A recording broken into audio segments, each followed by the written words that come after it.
Size பீஸாவை சாப்பிடணும்னு ஆசைப்பட்டீங்க, என்ன சொல்றீங்க? விடுங்க, அடுத்த வருஷத்துல இருந்து சிக்கனமா இருப்போம். முடியாது.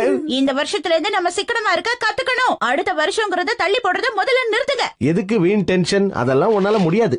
என்ன சொல்ல வரீங்க ஹாரி? சிக்கனை பண்ணணும்னு சொல்லுவீங்க, ஆனா அதிகமா நீங்க தான் செலவு பண்றீங்கன்னு அப்பா சொல்றாரு. என்ன தைரியம் உங்களுக்கு? இந்த குடும்பத்தை காப்பாத்துறதுக்காக நான் எவ்வளவு கஷ்டப்படுறேன்னு உங்களுக்கு தெரியுமா? புரியுது புரியுது. இப்ப நீ டென்ஷன் ஆகாதம்மா. சரி சரி, இனிமே மாசம் மாசம் நம்ம 10,000 ரூபாய் சேமிக்கணும். என்ன? என்னது 10,000-ஆ? அப்படி சேமிச்சா வருஷத்துக்கு 1,20,000 ரூபாய் சேமிக்கலாம். அத வச்சு எவ்வளவு சாக்கோபி வாங்க முடியும்? சேமிக்கிறதுனா ஸ்நாக்ஸ் எல்லாம் கட் பண்ணதான் முடியும். அதான பார்த்தேன். கொஞ்சம் அட்ஜஸ்ட் பண்ணிக்கோ ஷின்சான். மாசம் மாசம் அதுக்காக எவ்வளவு செலவு பண்றேன் தெரியுமா? அந்த காசை செலவு பண்ணாம இருந்தா எவ்வளவு சேமிக்கலான்னு பாருங்க. இன்னையில இருந்து நாம சாக்கோபி வாங்குற காசை இதுலதான் சேமிச்சு வைக்க போறோம். என்ன புரிஞ்சுதா? போட்டச்சு. இது இந்த மாசத்தோட சாக்கோபி காசு. ஷின்சான், உன்னோட